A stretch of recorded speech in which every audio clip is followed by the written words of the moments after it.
Faith survived, but it breathed with difficulty, as if the air itself had grown heavy. And yet, when the world seemed closest to collapse, God prepared a voice, not among kings, not among scholars, but in the hidden corner of a poorhouse in Siena, in the womb of a woman who stained cloth for a living. Her name was Lopa Benincasa. She had buried many children already, victims of sickness and hunger. On a quiet spring night in 1347, she felt labour begin once more. Outside, the moon rested pale above the hill of San Domenico. Inside, the house fell into an unnatural stillness. No dog's barbell sound. Only the steady rhythm of a heartbeat seemed to echo in the room, as if it did not belong to any human chest. A light, Lopa whispered, "Do you see it?" Her husband Jacopo looked toward the window. Moonlight flooded the floor. The air carried a faint perfume, as though flowers had bloomed unseen. Then a cry pierced the silence, brief and clear, like a bell struck in the dark. "It is a girl," the midwife said, trembling. "And I have never seen such peace." They named her Catherine.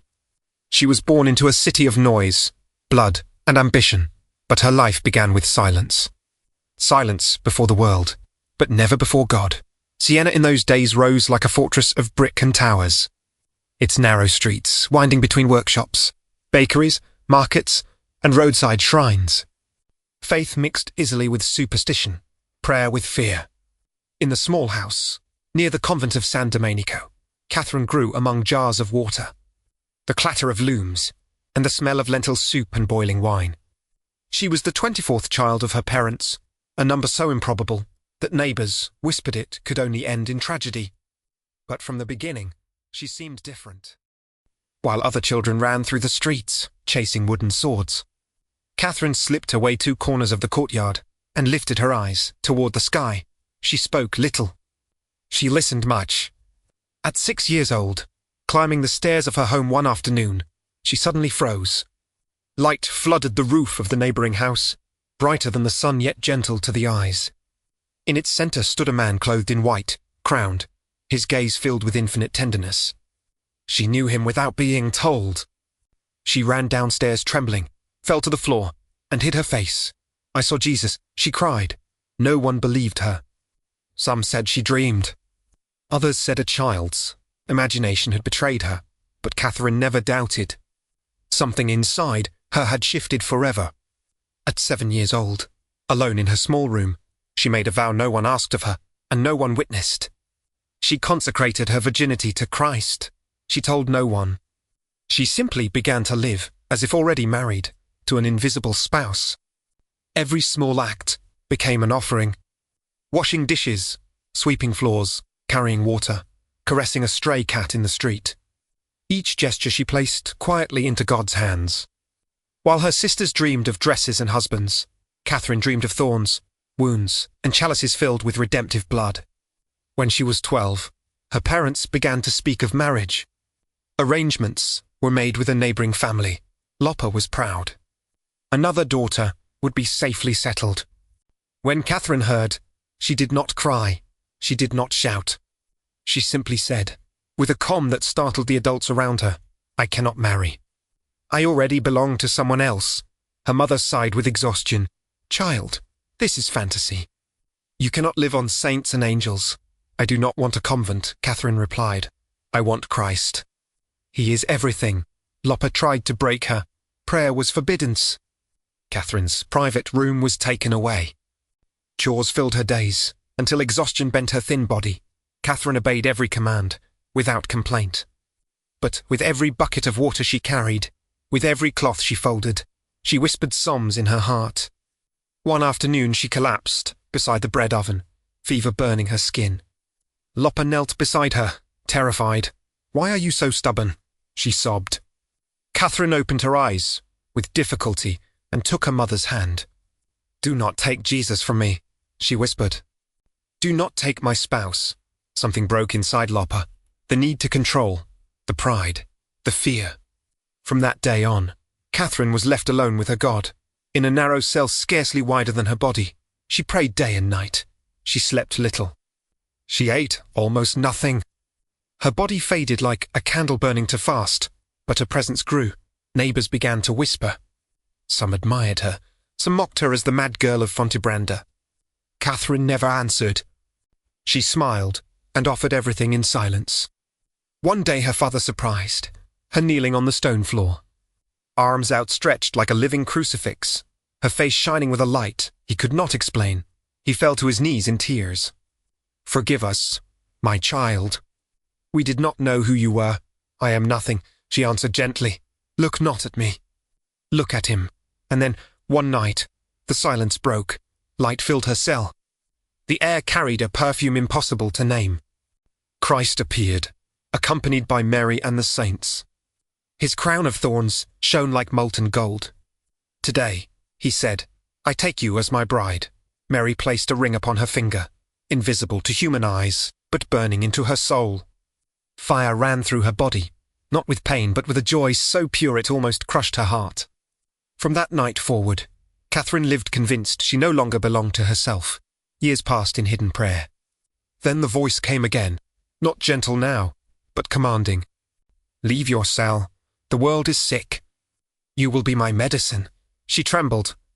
"How can I speak to men when I only know how to speak with you?"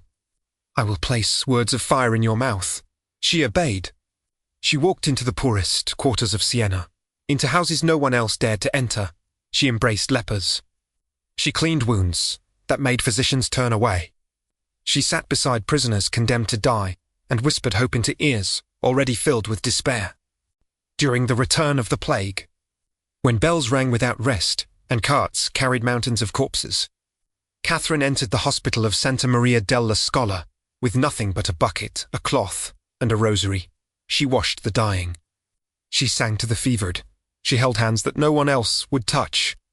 "You are not alone," she told them. "You are loved." Some died smiling, calling her sister, mother, angel. Soon disciples gathered around her, drawn by something they could not name. Among them came a Dominican friar, Raymond of Capua learned, cautious, skeptical. He doubted her visions. One confession changed him forever. From that day on, he became her protector, her witness, her biographer. "She does not speak like scholars," he wrote. And yet when she says Christ loves you, the soul believes her, because she speaks as one who heard it from his own mouth. Catherine became mediator between feuding families, between cities at war. Without title, without office, she entered councils and left behind peace. Politicians asked, bewildered, "Who is this woman?" The answer was always the same. She spoke not with the logic of the world, but with the madness of love. And then, the church itself called her. For more than 60 years, the papacy had remained in Avignon. Rome lay abandoned, devoured by thieves and memory. The church drifted without a rudder. Catherine began to write letters, hundreds of them, to kings, cardinals, and above all to the Pope. She called him the sweet Christ on earth. She also rebuked him. "Rise from the dust, sleeping shepherd," she wrote. "Return where Christ shed his blood." Some burned her letters, some laughed. But Pope Gregory read them and trembled. At last she was summoned to Avignon.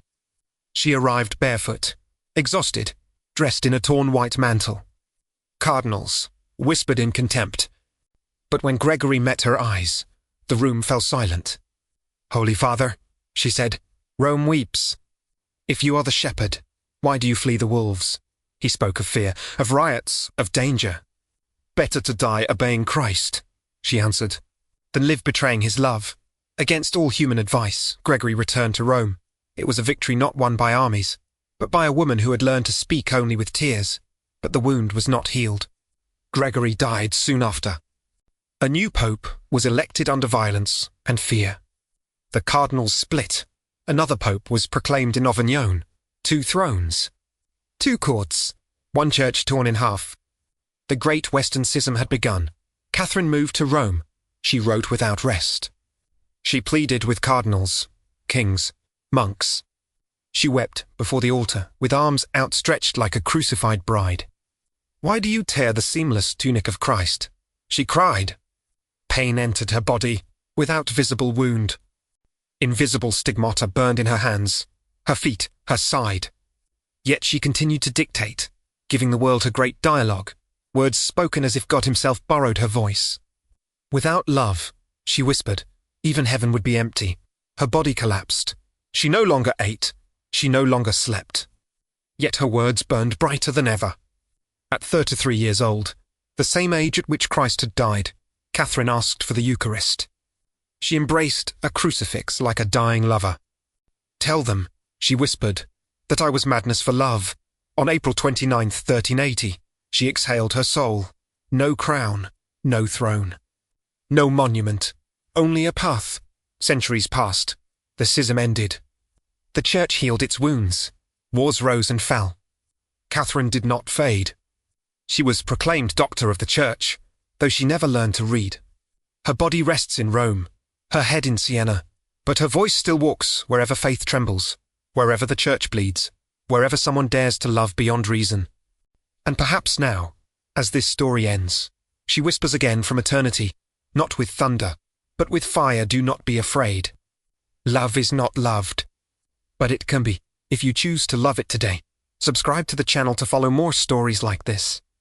Like the video, share it, and leave a comment with your suggestions for future themes or historical figures you would like to see explored.